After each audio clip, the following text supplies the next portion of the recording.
Welcome to another edition of Time Sucks, Short Sucks. I'm Dan Cummins, and today I will be sharing the story of one of the most well-known episodes in world naval history, the Mutiny on the Bounty, the event that has captured Hollywood's attention multiple times over the years, with the infamous target of the rebellion, Captain William Bligh, being portrayed by Anthony Hopkins, amongst others, and the young leader of the mutiny, Fletcher Christian, being played by actors like Marlon Brando and Mel Gibson. The mutiny is often presented as the inspiring tale of a righteous young sailor refusing to submit to the brutal will of his imposing, physically abusive captain. But was that what really happened?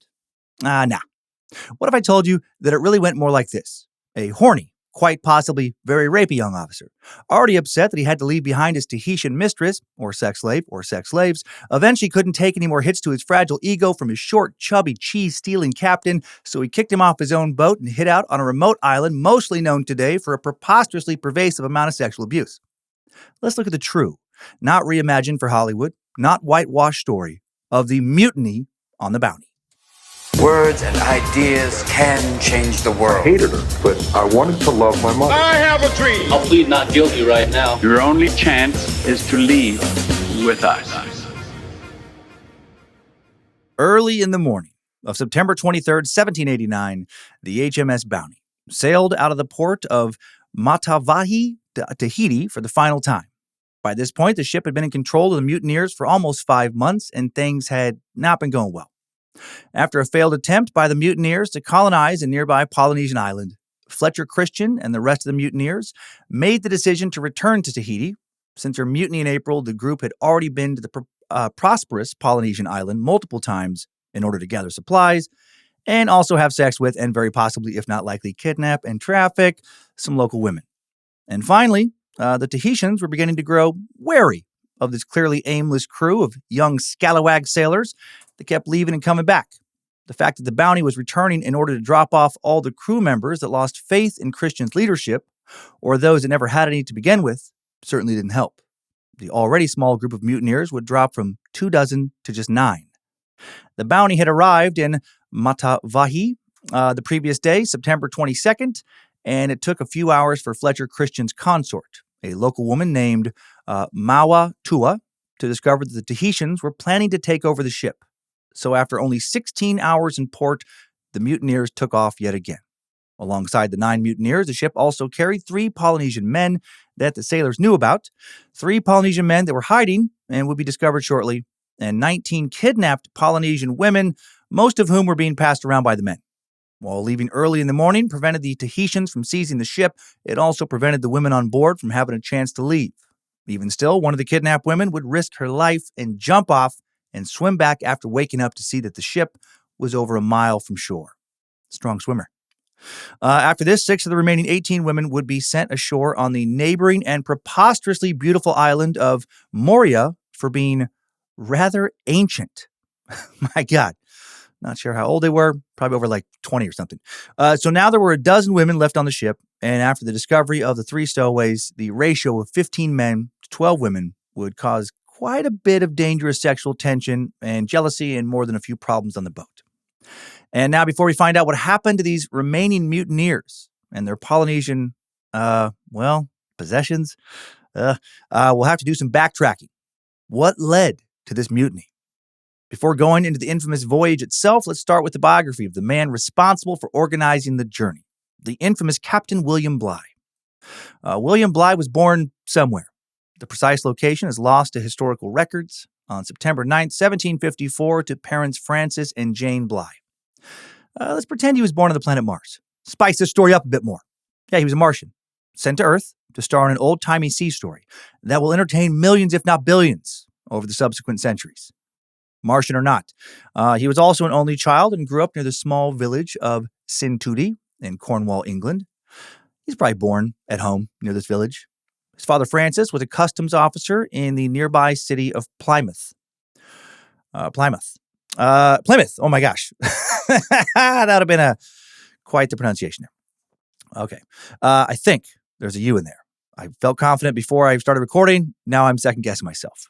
He was a customs officer in the nearby port city of Plymouth. In 1762, Bligh was listed as a 12-year-old captain servant on the HMS Monmouth. Probably Plymouth and Monmouth. Okay. Although he was only 8 years old. Some sources claim the ship set sail in 1761 when he would have been 7 years old. Clearly, child labor laws, a bit different back then, as in non-existent. Shit like that, it's always so hard for me to fully wrap my head around. Like, I can't imagine sending my son Kyler out on a ship to work for some dude who I guess I would just hope wouldn't beat or molest him, and also protect him from other dudes on the ship beating and or molesting him when he was 16 or 17, let alone 12 or 8 or 7. And even if all the dudes on the ship were noble, respectable men, it's still a ship, and people used to die pretty often on ships. Anyway, very young Billy's work on the ship was likely connected to the practice of earning time, which was common back then. Basically, young Bligh's resume might have been goosed up with this claim years later, as in he wasn't actually ever on that ship. Or maybe he really was on the ship and his parents just wanted him to, I don't know, start living life real young. If he did work on that ship, he would have been out to sea for 7 months. Either way, Bligh would next be recorded as an able seaman, kind of catch-all term for sailors on a ship without a specific role, in 1769 on the HMS Hunter, when he was still very young, just 15 years old now. Some sources claim this happened in 1770. That ship would also be out to sea for most of 7 months. 2 years later, at 17, Bligh would be transferred to the HMS Crescent, where he would serve as a midshipman.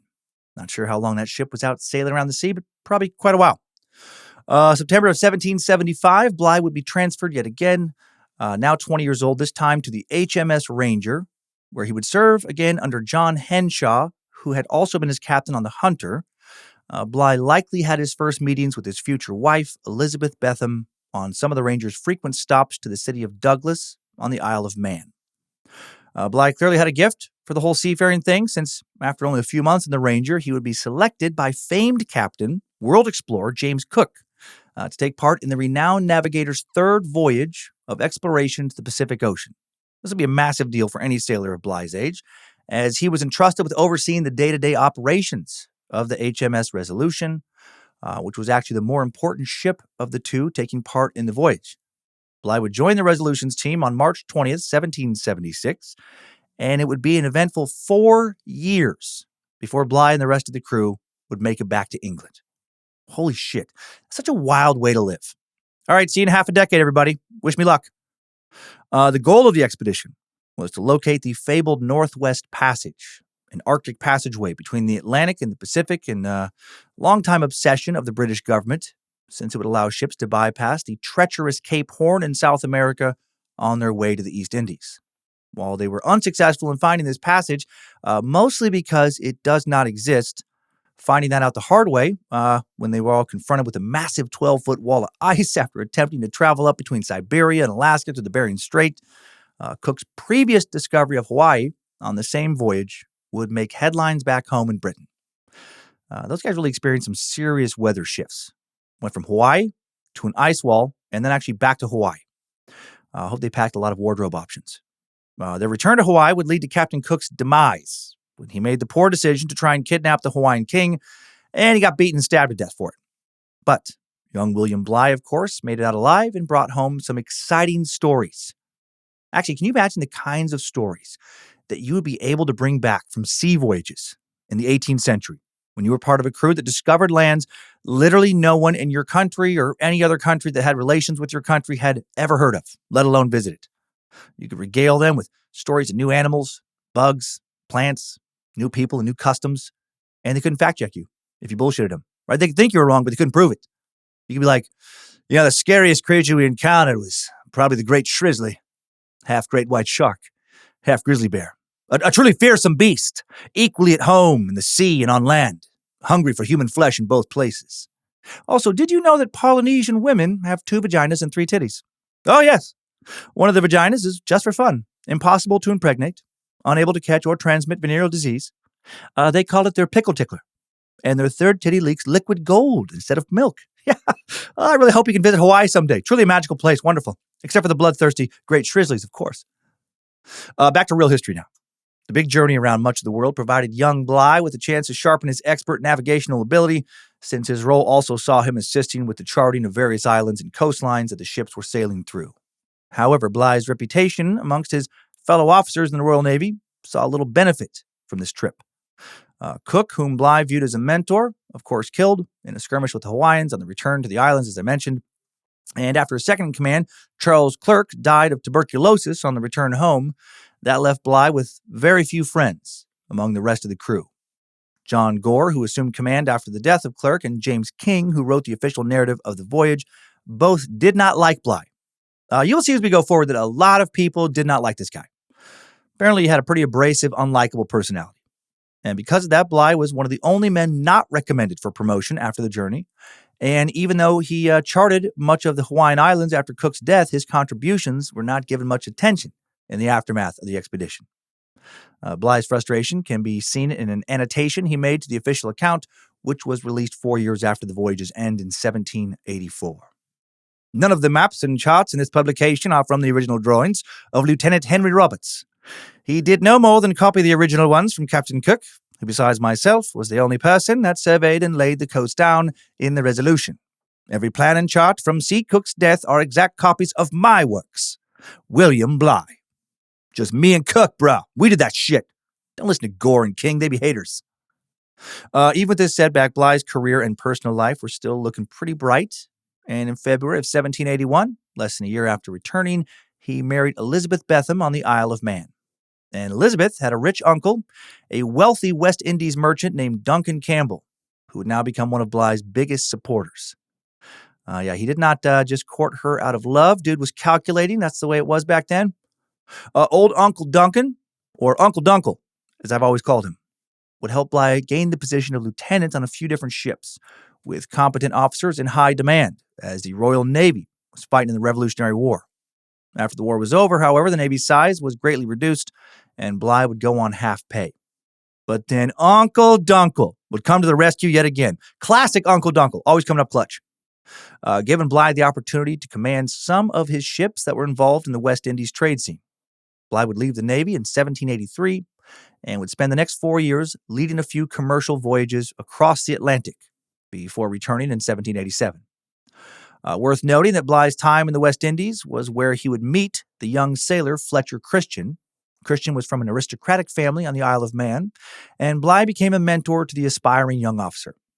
Anyway, Bligh's subsequent return to the Royal Navy was brought about by a recommendation for him to lead an expedition to the South Pacific and grab some breadfruit, since it was hoped that the recently discovered fruit could function as a cheap source of food for slaves working on Caribbean plantations. I have never eaten breadfruit, but it sounds kind of amazing. One tree can produce up to around 450 pounds of fruit each season. That's a hell of a yield. Ripe breadfruit is bright green, about the size of a grapefruit. Before being eaten, the fruit is almost always roasted, baked, fried, or boiled. Said it tastes a lot like a potato, or like, unsurprisingly, fresh baked bread. Bligh's recommendation to use breadfruit to fuel the work of slaves, clearly he didn't have any moral qualms about the slave trade like most people of his day, came from the influential Joseph Banks, a wealthy patron of the sciences and the president of the Royal Society, Britain's foremost research academy. And if you're wondering how Bligh became acquainted with one Joseph Banks, I'll give you one guess. Hell yes, Uncle Dunkle, baby. Duncan was an acquaintance of Banks and used his familiarity to suggest Bligh as the leader of the breadfruit expedition.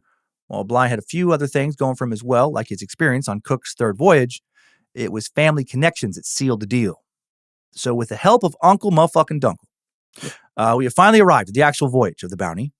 The Bounty was a small ship, originally being a collier or coal transport named the Bethia, before being bought, renamed, and refitted by the Royal Navy. It would carry 44 men, all selected by Bligh, with Fletcher Christian serving as the master's mate.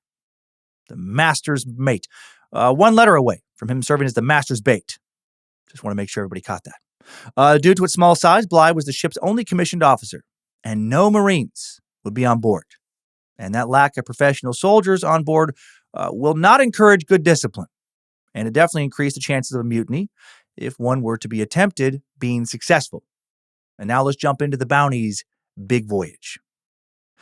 After, well, I guess it'd be, I guess the voyage would be final, first and final, under that name. After a long wait to get started, due to unfavorable winds, the voyage finally began on December 23rd, 1787. And it wouldn't be long before they saw their first signs of trouble. just a few days after the trip began. On December 27th, that's crazy they couldn't wait till after Christmas. By the way, I'm just thinking that just now. Really? You got to leave for this fucking multi-year journey on December 23rd? You can't leave on December 26th? Anyway, on December 27th, a massive storm would wreak havoc on the ship. The stern windows on the back of the boat collapsed. The main cabin quickly flooded with water. Bligh barely saved with the nautical instruments aside, some of which, like the chronometer, were so important that losing them would have likely forced the boat to turn around entirely. Even worse than that, 7 full hogsheads, or large barrels of beer, broke loose and were swept overboard, and 2 casks of rum split open and drained into the bilge. A crushing early blow to the sailors' morale on a very long voyage. Since it's not like there were a lot of liquor stores floating around where they could easily restock. And if that wasn't enough of a rough start, the crew's resolve would be tested again soon after. And one of the most horrifying naval events ever witnessed. If you don't have a strong stomach, you're going to want to be careful listening to this next part. Don't be afraid to turn this episode off. There's no shame in that. Sometime before the Bounty crossed over the equator, an event labeled by one Bounty historian as the now famous cheese incident would occur. And this dreadful, deplorable, depraved, disgusting, probably some other adjectives that start with letter D as well, cheese incident is often pointed to as one of the first signs of friction between Bligh and his crew. The description of the event given by historian Sven Walrus, actual name, not some weird bullshit I made up, goes as follows. This incident was related to the fact that Bligh was not only captain of the ship but also purser. The Admiralty apparently expected him to make a profit from this position. They had reduced his salary precisely because he could make an extra income by being purser. To ensure everything would be fair, however, all supplies were to be opened in the presence of the whole ship's company. One day, when a casket of cheese was opened, 2 cheeses were found to be missing. Instead of blaming this on the suppliers were notoriously dishonest, and noting the fact in the log, Bligh, for some inscrutable reason, asserted that someone on board must have stolen the cheeses. And then when a seaman named Hilbrandt ventured to say that the cheese had been sent to Bligh's own residence on the orders of John Samuel, the ship's clerk and Bligh's personal servant, the captain flew into a rage and threatened to flog Hilbrandt or anyone else making such horrible allegations. So not a good look, right? Classic guilty slip-up. Bligh had an easy out with the old notoriously dishonest cheese supplier, but that cheese-loving son of a bitch seems to have panicked and made an unforced error. This cheese incident is a good spot to try and figure out just what about Bligh made him such an unpopular captain. Because as we'll see later on, the famous mutiny didn't exactly come as a shock to those who knew or had served with Bligh. So what was it? What made Bligh such a bad boss? Was it merely an insatiable, greedy lust for cheese, or something else? Well, for starters, we can be pretty sure that Bligh didn't gain his bad reputation by being a physically abusive captain, as has been portrayed on film. In fact, Bligh was actually much more lenient in that regard than the average British naval officer. Flogging, the practice of punishing sailors by hitting them with a whip or rod, generally a whip, incredibly popular amongst Bligh's contemporaries and brutal. Wasn't that uncommon for some poor son of a bitch to receive literally 1,000 lashes? Holy shit. Most ever recorded was 1,900, almost 2,000 whacks. Usually when somebody was given that many lashes, they were doled out in phases. A guy would be lashed until he was beaten unconscious. Then his wounds would be given time to mostly heal. And then he'd be lashed again until he passed out, given time to heal, lashed, and so on. And sometimes, unsurprisingly, a guy could end up getting lashed to death. But Bligh never punished a sailor under his command with anything above 4 dozen lashes. Actually, the total number of all floggings given out by Bligh on the Bounty's long journey came out to 229 lashes. Clearly, he wasn't a lash-happy son of a bitch. He didn't have a strong lust for the lash. So if Bligh's crew had it somewhat easy on the flog front, then why would they ever want to mutiny? The answer many historians would give you is that while Bligh let his crew off easy in terms of physical abuse, his pettiness, his constant fault-finding, put the sailors on the Bounty through, psychological torment. Basically, he was perhaps a cheese-greedy, petty, micromanaging dickweed. And Bligh's incredible lack of self-awareness regarding how his personality was insufferable. The dude might have been a member of the, prick Hall of Fame. That may have made him even more unbearable. Bligh desperately wanted to be revered by his crew, like his former captain and mentor, Captain Cook. But even though Captain Cook was known to have a bit of a temper, often lashing out at his crew, and he could be similarly petty, he had something Bligh did not. charisma, and a commanding presence. Also, compared to the tall, handsome Captain Cook, Bligh was short and chubby. Additionally, while Captain Cook was considered manly and ruggedly handsome, as noted by a surgeon who described him amongst other contemporaries' descriptions, Captain Bligh was more blah.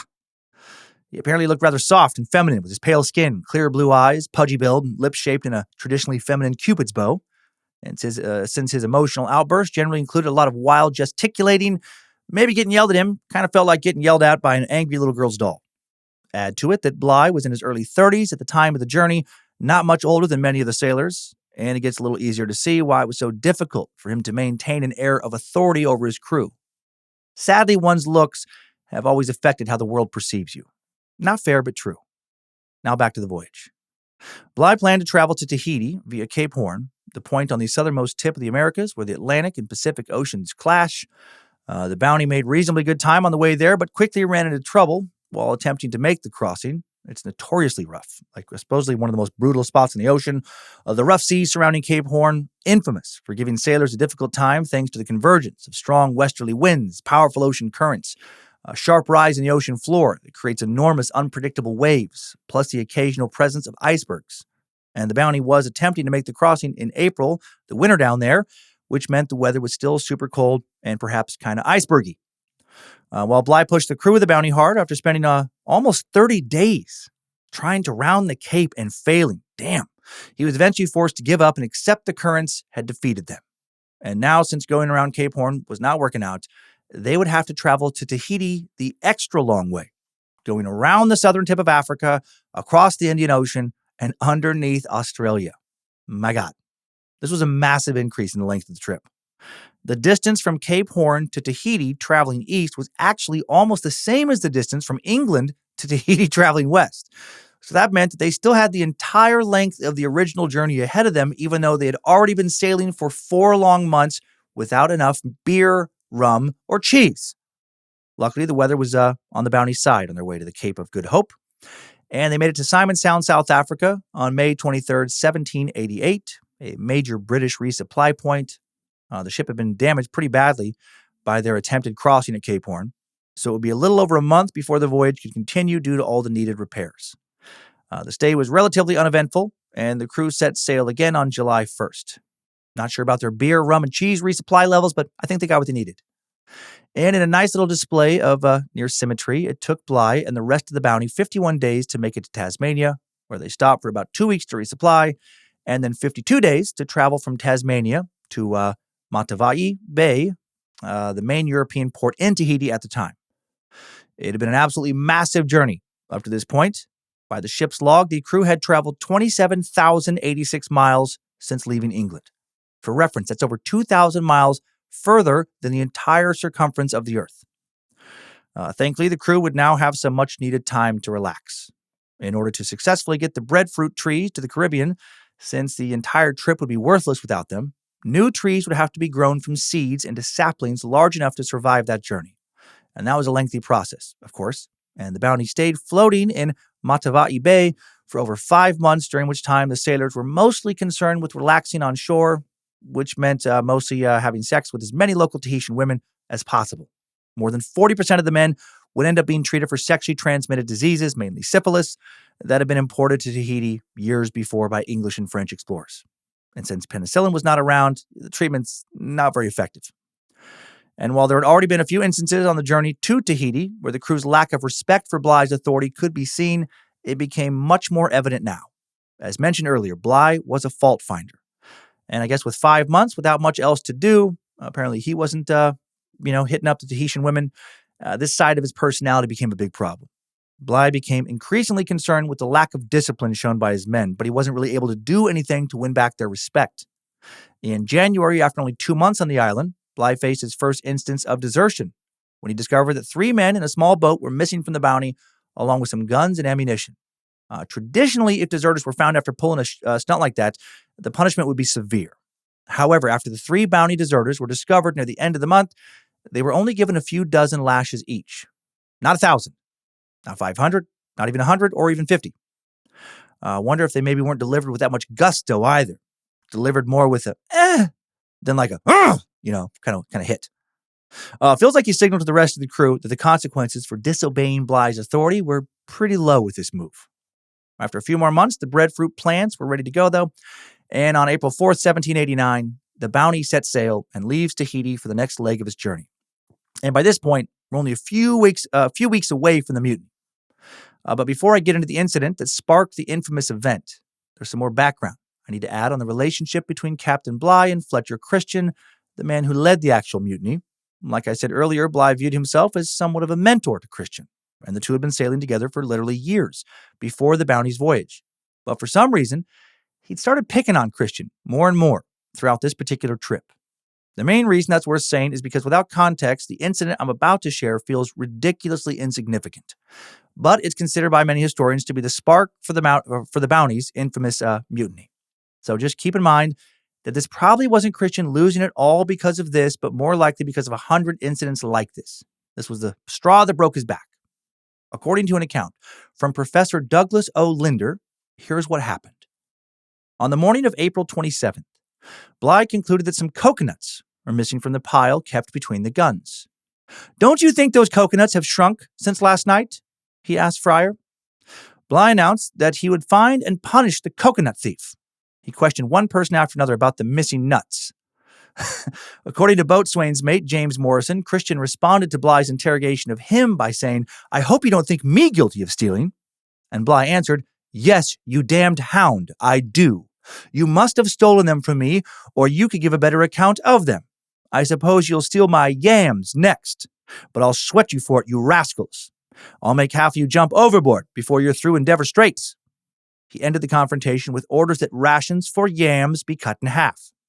Christian was left devastated by this incident. William Purcell reported that Christian left Bligh with tears, quote, "running fast from his eyes in big drops." Bligh seemed to shrug off the blow-up and later invited Christian to dine with him, as had been his custom on every third evening that night. Not sure what I expected the inciting incident to be, but that wasn't it. A hardened sailor weeping over accusations over coconut treachery, over getting their portion of yams reduced and being called a rascal and a damned hound. Apparently Christian just couldn't take it anymore. Shortly after this, upon being woken up for his 4 a.m. to 8 a.m. round of watch duty, this rascal impulsively decided to seize the ship. On April 28, 1789, the other men on watch were equally as fed up with Captain Bligh by this point. He must have shot them some sideways yam glances as well, maybe called them hounds, and Fletcher Christian had little difficulty with the first parts of the mutiny. According to Bligh's own later account, Christian and a few other mutineers snuck into their captain's quarters while he was asleep, into his cabin, tied his hands behind his back with a cord, threatened him to not make any noise, and then hauled him out onto the deck. From here, things got a bit more tricky for Christian. He ordered the lowering of a small launch, aka boat, into the water for Bligh and other loyalists to be cast off into, but after doing so, quickly found that many more of the men wished to leave with Bligh than he had originally estimated. While Christian was probably correct to assume that most of the crew hated Bligh by this point, mutiny was a big commitment, with potentially very serious lethal consequences, like being hanged. Not as scary as being attacked by a damn great shrizzly, but still scary. Many of the Bounty's other sailors were unwilling to leave their lives back in England behind just to get rid of one annoying cheese thief and coconut losing captain. 18 men joined Bligh in the small boat, and even more would have done so, but the boat was perilously full by that point. There was less than a foot of distance between the water and the top of the launch's sides, which sounds terrifying. Christian and the other mutineers tossed supplies into the small boat, while Bligh attempted to remind Christian of their former relationship. Christian was fully committed at this point, though, replying, "I am in hell. I am in hell." Okay? I know we don't really know much about Fletcher Christian, but doesn't he seem like super melodramatic? Dude literally cried his little eyes out over being accused of taking some coconuts. And now when his captain is like, "Are you sure you want to do this, dude?" He responds with, "I am in hell. I am in hell." Eventually, Christian cut the small boat loose, leaving Bligh and the 18 other sailors to fend for themselves and quite possibly all perish. I mean, I guess he could have just, killed them all, but I don't know. Maybe that kind of confrontation would have been riskier for them, but this is just the sailor way. If you're going to take a mutiny, just let the people go on a raft, I guess. As the Bounty sailed away, Bligh called out to the loyalists that were unable to join him, saying, "Never fear, my lads. I'll do you justice if I ever reach England." And that was it. Bligh and the 18 loyalists that had decided to travel with him were now in a cramped 23-foot-long open boat. That is not big, with very little in terms of provisions and navigational equipment. The crew also had only 4 cutlasses for weapons, which made them quite vulnerable to attack. One of the reasons Christian barely gave the men any supplies was that he assumed Bligh would sail to the nearby Tongan Islands to wait for an English ship. But he underestimated Bligh's determination not to take this event lying down, because Bligh was set on making it back to England. Not on this boat, but a little ways back. Even though he only had supplies for a 5-day journey, Bligh would sail for over a month before making it to a major European port. My God. Bligh's first goal was to make... That's crazy. Over a month in a 23-foot boat with what is it, 19? Yeah, 19 guys in there. How are they sleeping? Just sleeping, sitting up, I guess. Bligh's first goal was to make it to the nearby Tongan island of Tubuai, where he had hoped to gather enough provisions to make the massive journey to the Dutch East Indies. He made it there safely, sent out a few parties to gather food, but then quickly made a mistake in his first interaction with the local Polynesians living on that island. He told them that he had been shipwrecked, and once the local islanders saw how little the English sailors had in terms of weapons, tension started to rise, as the locals thought some version of, hey, how about instead of trading with these guys, what if we just, hear me out, kill them and take their shit? And on May 2nd, after only a few days on Tubuai, the locals attacked Bligh and his men. The men made it to the boat in time to escape, but they failed to cut the line, keeping the boat tied to the shore, and local islanders now started to literally pull the boat into shore. Fortunately, one of the sailors bravely jumped out of the boat, swam over, unfastened the line, succeeding in freeing them, saving their lives, and then he got killed on the way back to the boat. The Tubuaians then sent out some canoes, attempted to track down the rest of the men, more canoes, but Bligh was able to safely guide the boat back into the open ocean. From there, he and the 17 other loyalists now embarked on an almost 4,000-mile journey through completely unfamiliar territory, facing massive storms the entire time on this tiny boat. Oh, fucking kill me. And although Bligh may have been a horrible boss as far as people skills went, he was still one of the best navigators of his age. And he successfully charted the Fiji Islands, as the men were the very first Europeans to ever sail through them. And after almost a month of sailing, he made it to the Great Barrier Reef off the coast of Australia. Here, the crew would stop at a few small islands to replenish as best they could. Since their provisions were running so low, the men were now at risk of starvation. After gathering as much food as they could, the men set sail again, and after 2 more weeks of sailing in this fucking tiny boat, they successfully arrived at the Dutch port of Kupang, today in Indonesia, June 14, 1789. Well, you might expect that the men would have few problems with each other now, after surviving such a miraculous escape together. It is a testament to Bligh's difficult nature that disagreements sprung up quickly. After one of these, the carpenter, William Purcell, was apparently unable to hold on any longer to something he had noticed while on their journey, giving us a look at another example of Bligh being a terrible captain. Purcell, the carpenter, told Bligh to his face that during the boat voyage, he had seen him frequently drop a piece of bread while serving out the rations, and afterwards, when he thought no one was looking, pick it up and pop it into his mouth. Linkletter, one of the quartermasters, backed Purcell up. He too had seen Bligh conjuring an extra piece of bread for himself. Bligh retaliated in the customary service way. Within 24 hours, he had picked on Purcell and Linkletter and had them imprisoned on board Captain Spikerman's ship. Maybe Bligh wasn't a terrible boss overall. Maybe he just a greedy little chonk when it came to rations. Not gonna lie, I get so hangry. This could have been me. I'd like to think I wouldn't take extra rations for myself, but I'm also the guy who sneaks into the kitchen on Thanksgiving and steals little bits of turkey and other scraps of food before anybody else gets a chance to eat. I'm like the dad in the Christmas Story. For context, Captain Spikerman was not somebody Bligh had known previously. He was just the first officer to greet Bligh after his arrival on Kupang. Thankfully, this was the only time Bligh needed to imprison his men on another officer's ship while staying in Kupang. He and the rest of the crew spent the month of July recovering from their journey before Bligh was able to purchase a small schooner so they could get off that tiny boat, which he named the HMS Resource, to sail to Jakarta, a much larger port where he would be able to catch a bigger boat back to England. Even this journey to Jakarta would not go smoothly, however, because Bligh ran into more trouble attempting to discipline his crew. At a stop partway through the trip, Bligh was entertaining the governor of a small district on the island of Java and wanted to show him around the resource. But when his sailing master, John Fryer, failed to bring the boat around at the correct time, Bligh became enraged. Bligh and Fryer had squabbled constantly since the start of the Bounty's trip, and Fryer was fed up, responding to Bligh's frustrated comments by saying, quote, "You not only use me ill, but every man in the vessel will say the same." And apparently after saying that, multiple other crew members were like, "Yeah, fuck yeah." They joined in. They voiced their contempt. Like, "Yeah, you're a dickhead." And at this, Bligh grabbed a bayonet, arrested Fryer and William Purcell, who was apparently the biggest complainer of the group, put them both in irons for a few weeks. I gotta say, none of this is making me want to jump into a time machine and go back and sail the high seas. I mean, even if I didn't get motion sickness easily and wasn't terrified of deep, dark water, I still would not want to go back, at least not with Captain Bligh. Finally, on October 1st, Bligh and his crew arrived in Jakarta. At this point, most of his crew were finally freed from dealing with their boss, while Bligh took passage on a ship heading towards Britain with his clerk, John Samuel, and his servant, John Smith. Bligh was hailed as a hero upon his return to England, and the Royal Navy quickly dispatched the HMS Pandora, commanded by Captain Edward Edwards. Awesome. Cool parents. Our last name is Edwards. What should we name our son? Probably Edward. Let's just have him be Edward. Anyway, Edwards went to locate and arrest the mutineers. And where were they? What had Christian and the rest of the Bounty crew been up to while Bligh and the Loyalists were making this treacherous journey?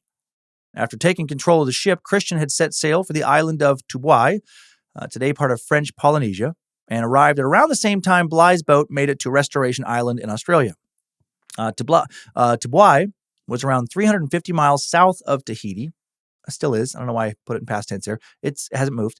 And although it had been spotted by Captain Cook on one of his voyages, it had never actually been visited by Europeans. Christian hoped to establish a settlement here, since its inconvenient location and relative obscurity made it unlikely that the mutineers would ever be found by any Royal Navy ships. His plans got off to a rocky start, though, when the local Tubuaians met the Bounty off the shore with 50 war canoes carrying around 1,000 people. Holy shit. Christian and the mutineers pushed on anyway, firing at the canoes, killing 11 men and 1 woman. While the Tubuaians clearly had a manpower advantage, they definitely had a firepower disadvantage. However, after landing, the mutineers realized that Tubuai had no large mammals for them to eat. Another big problem for the sailors was that the women of Tubuai were, quote, not as accommodating as their Tahitian counterparts. Those mutineers were horny savages. Confronted with these problems, the mutineers decided they would head back to Tahiti, pick up some pigs, goats, chickens, and women, and then come back to try again. Pretty wild sequence of events for the Tubuaians. These white people in this massive, weird-looking boat pull up, are undeterred by the 1,000 people you send out to confront them, shoot some of them, and then just leave. Once the Bounty arrived back in Tahiti, the local Tahitians were understandably curious about what the hell had happened to Captain Bligh and a good portion of the crew. In order to not raise suspicion, Christian crafted up a quick lie. He said Bligh was hanging out, enjoying some coconuts probably, or cheese, maybe some yams, at a nearby island, Aitutaki, today part of the Cook Islands. He was hanging out there with Captain Cook, actually. And not like zombie Captain Cook either. Oh, no, totally still alive Captain Cook. Since the Tahitians were still in the dark about Cook's death, they bought this bullshit story, allowed the crew of the Bounty to gather supplies to return to Tubuai. So the mutineers stocked up. They collected 312 pigs. Damn, that's a lot of pork. 38 goats, 96 chickens, a couple rando dogs and cats, a few Tahitian plants, a bull and a cow that Captain Cook himself had previously gifted the islanders back in 1777. I really wish I could have seen the Bounty after that. It wasn't a massive ship, so fitting 300 pigs on that thing would not have been easy. All those other animals, it's like an 18th century Noah's Ark. After getting all packed up, the Bounty set sail back to Tubuai. Beside the English sailors and the livestock, the ship was also carrying 9 Tahitian men now, 8 boys, 10 women, and 1 female infant. Jesus. Some important context here is that many of the mutineers were in their early 20s, so really not prime decision-making age. Some of the 30s, of course. The Bounty arrived back in Tubuai June 23rd, 1789, to much friendlier conditions. In fact, the mutineers were even offered a large piece of land by one of the local chiefs, Tamatoa. However, for some unknown reason, Christian declined, instead preferring a spot belonging to Taroa Tahoa, a minor chief compared to Tamatoa, and that humiliated Tamatoa, and he would now be an enemy of the mutineers for the rest of their stay. So not a great diplomatic move. Christian and the rest of the sailors then proceeded to go about their business, settling their part of the island, completely ignoring the Tubuaians' existence. For instance, shortly after arriving, the 312 pigs that had been brought over were just let loose by the crew. Shockingly, that would create problems. Apparently, the Tubuaians had a lot of really beautiful gardens, and since there had previously been no large mammals on the island, they hadn't had the need to build fences to protect them. But now, there were a whole bunch of pigs running around fucking everything up, destroying their vegetables and flowers and shit. Who would have guessed that horny mutineers would make very shitty neighbors? This unneighborly act led to Tamatoa forming an alliance against Christian with the third chief on the island, Tinaru, and eventually it even pissed off Christian's original ally, Taroa, Tahoa, is a very long name, so much that he started to become an enemy as well. Meanwhile, the mutineers were busy trying to build a massive fort with very little success. I love this part. None of them knew anything about engineering or had any kind of advanced construction skills whatsoever. Still, long before YouTube tutorials existed, or even IKEA instructions, these fucking idiots attempted to build a fortress surrounded by an 18-foot wide, 20-foot deep moat with a functional drawbridge. Those morons might as well have tried to build like a skyscraper. I love it. After a few months of making very little progress on their construction project, the planned Fort George, the mutineers had finally pushed the Tubuaians too far. When Christian had tried to punish some locals for some unknown reason, he was met by 700 fully armed islanders. Uh-oh. A battle now took place between the two sides, which resulted in 60 deaths approximately amongst the Tubuaians, but somehow none of the people from the bounty were killed. I mean, very hard to win a battle if the other side has gunpowder and steel and you don't. Just ask the ancient Incas, the Aztecs, or dozens of other conquered peoples. Still, despite not losing any men, it was becoming increasingly clear to the mutineers that their presence was maybe like a little bit or maybe so much unwanted. And after holding a conference on September 10th, they decided to return to Tahiti. Also, even though it feels obvious that this battle convinced them, a journal from one of the mutineers noted that the decision was actually made, quote, that they might secure women in Tahiti without force. Those fucking horny fucking bastards. Apparently they were trafficking the women on the Tubuaians. So back to Tahiti it was, and that reconnects us with the beginning of this episode, when Christian dropped off those from the bounty crew that wanted to stay in Tahiti and quickly set sail again with more kidnapped women. By this time, Captain Bligh was already heading towards England. And only a few months later, by the summer of 1790, the Royal Navy's HMS Pandora had been dispatched, as we talked about, to round up any bounty mutineers it could find. On board the Pandora for this journey would be Midshipman Thomas Hayward, one of the loyalists that had sailed home with Bligh. Less than a year later, in March of 1791, the HMS Pandora would arrive in Tahiti. 3 of the crew members swam out to the boat almost immediately, hoping it would show that they weren't that involved in the mutiny. Hey guys, so glad you're here. Oh man, we've really hated hanging out on these tropical islands, doing whatever we want, and impregnating countless local women. Let's go find that naughty coconut swindler, the real rapscallion, Fletcher Christian. Let's string him up. The ship's captain, Mr. Edward Edwards, the unfortunately named Edward Edwards, would show them no mercy for coming out to apologize. After learning from one of these men, Joseph Coleman, that 2 of the other crew members had since been murdered, Edwards spent the next 2 weeks or so hunting down the remaining 11 crew members that were still on the island. They were all successfully captured and placed in a newly constructed prison hut, a cramped 11-foot by 11-foot shack nicknamed Pandora's Box, for transfer all the way back to England. Damn. Edwards then spent the next 3 months searching for Christian and the remaining bounty mutineers before eventually giving up and turning back towards England. However, shortly after this, as the Pandora was sailing through the Great Barrier Reef in late August of 1791, the ship would strike part of the reef. After a few hours spent attempting to save the ship, it became clear it was going to sink, and it was evacuated. While 89 crew members and 10 of the prisoners would make it off, 31 crew members and 4 of those prisoners would sink with the Pandora. Man, people who complain about how travel now, how bad it is, they should have to listen to this episode. A wee bit easier getting around the world now than it was then. Oh, you missed your next flight because your first plane was a little bit too late? Oh, poor baby. Was your first flight 3 months long? Did it then land in the ocean, but you survived and then floated around for a few more months on a tiny little raft, but then were found and hopped into another plane, and then that plane flew around for like most of a year before it exploded?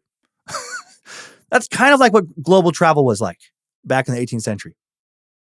After spending a few days to recover on a nearby island, the 99 survivors, split between 4 small boats, now had to sail all the way to Kupang in the Dutch East Indies, which for reference was basically just a shorter version of Captain Bligh's earlier voyage after being thrown off the bounty. By the time the 10 surviving prisoners made it back to England, Bligh had already been sent off on another breadfruit expedition, Always breadfruit with that guy.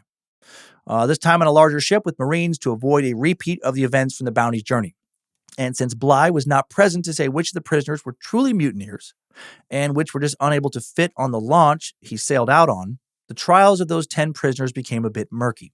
While 4 of the prisoners, Norman, McIntosh, Coleman, and Byrne, were able to prove pretty clearly that they were not participants in the mutiny, 2 of them even had letters from Bligh, declaring their innocence, it would not be so easy for the other 6. For 3 of the remaining prisoners, Burkitt, Millward, and Ellison, the reverse was actually true. It's pretty obvious to everybody involved that they had supported the mutiny. Burkitt, who was seen by multiple of the trial's witnesses carrying a musket and escorting Bligh out of the cabin, attempted to claim that he was actually just playing the long game. Right? He's planning on retaking the bounty from Fletcher Christian, totally.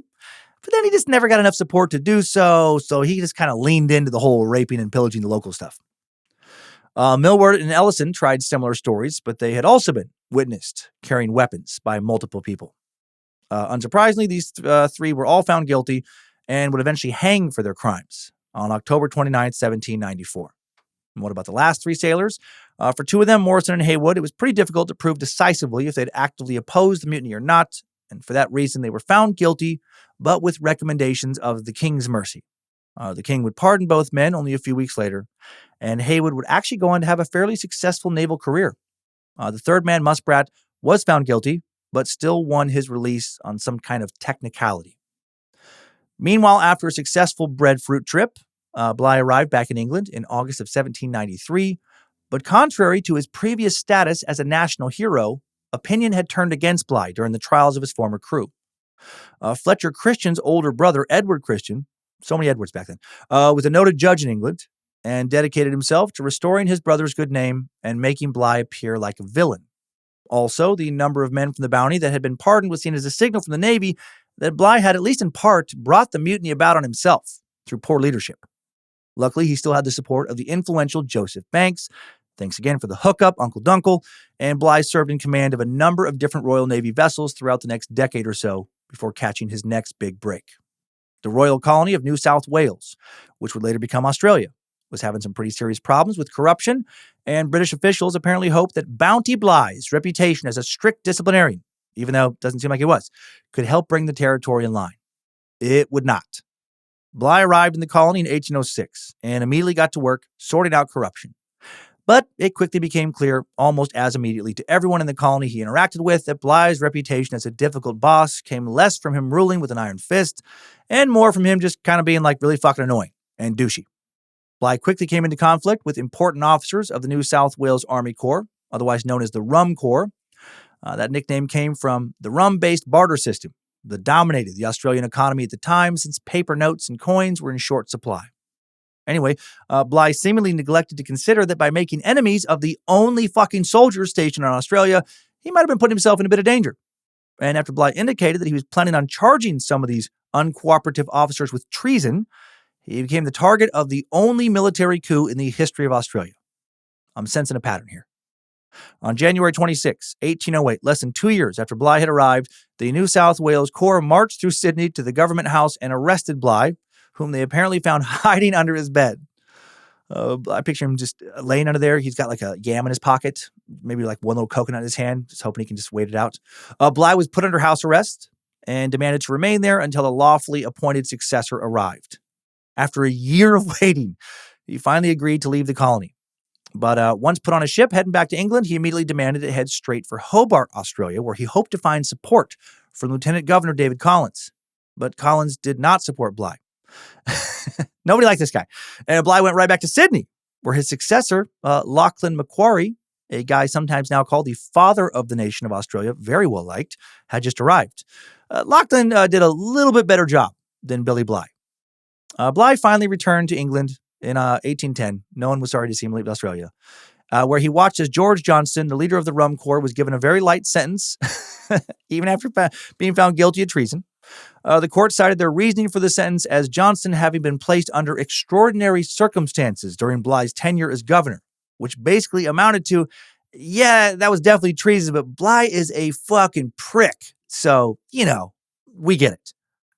By this point, Bligh's days of active service were over.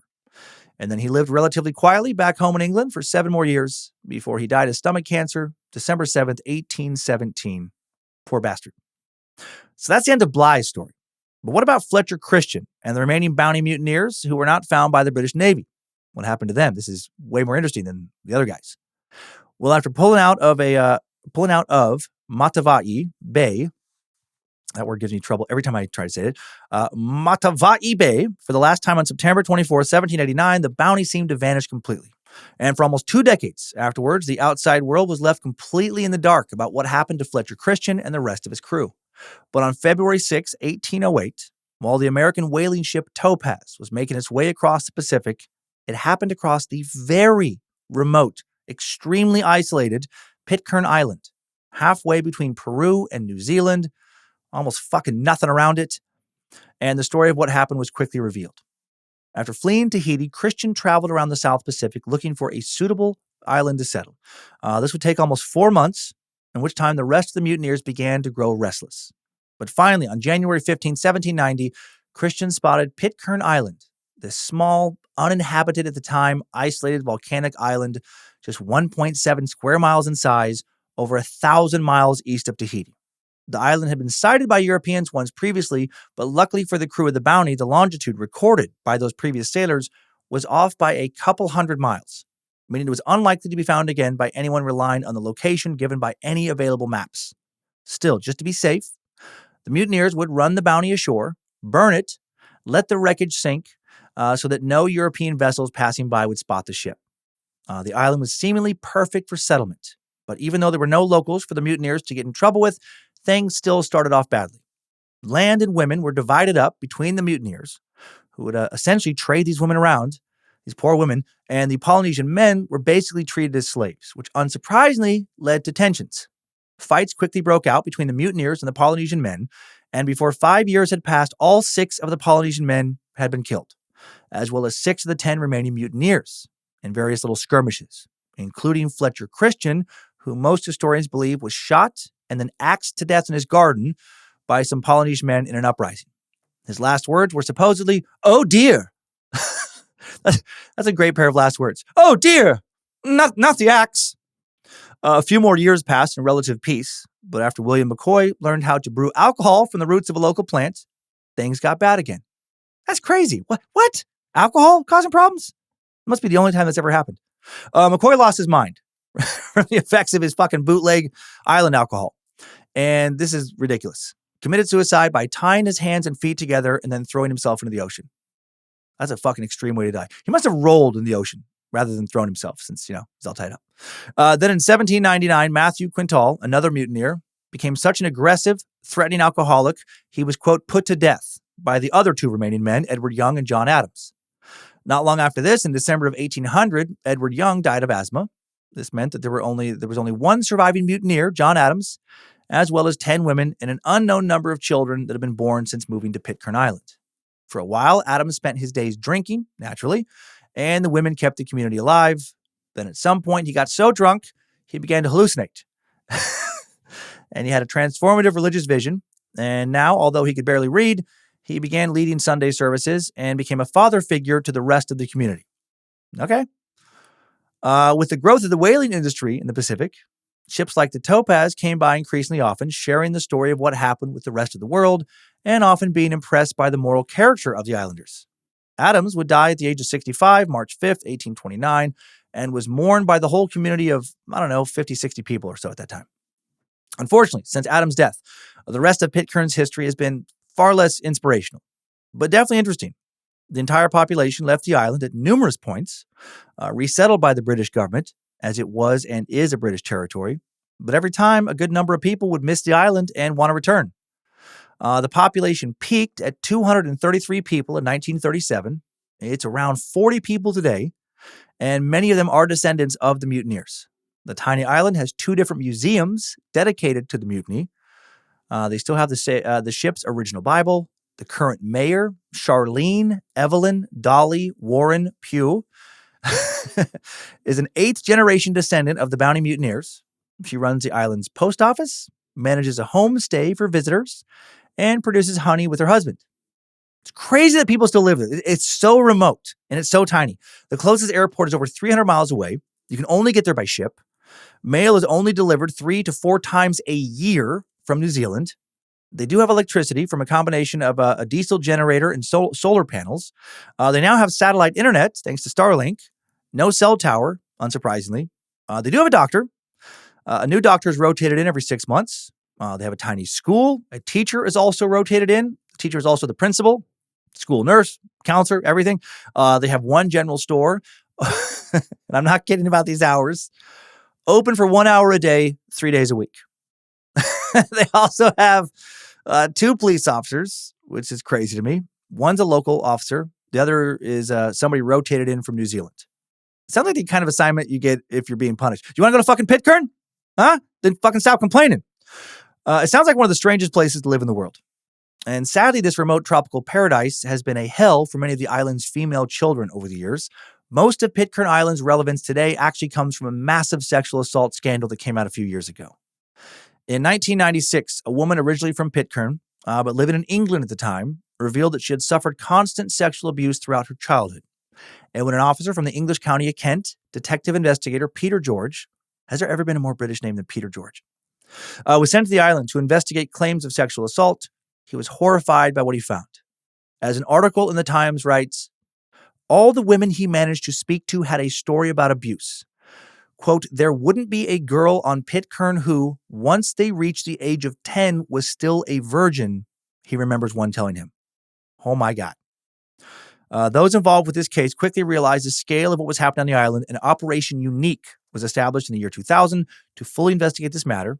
One of the most difficult things about dealing with the isolated community was that since literally almost every single dude on the island was involved, arresting all of them would just leave the island unable to function going forward, and it would be doomed.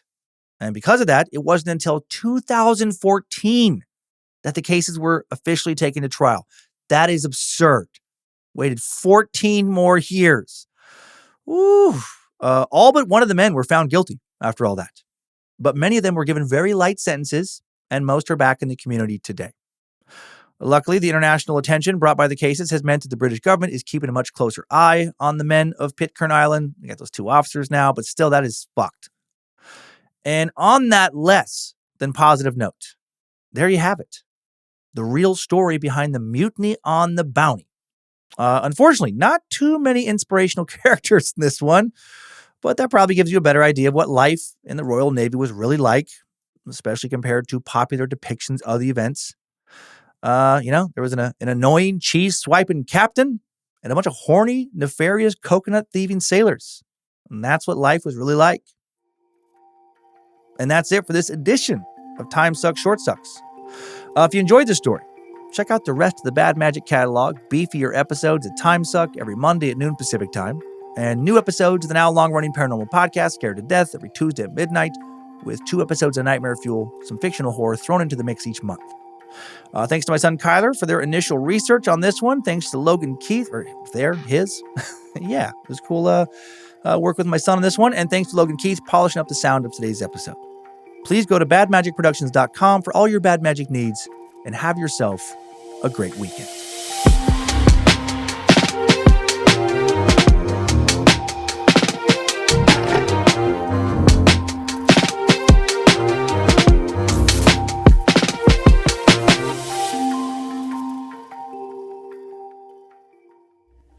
Bad Magic Productions.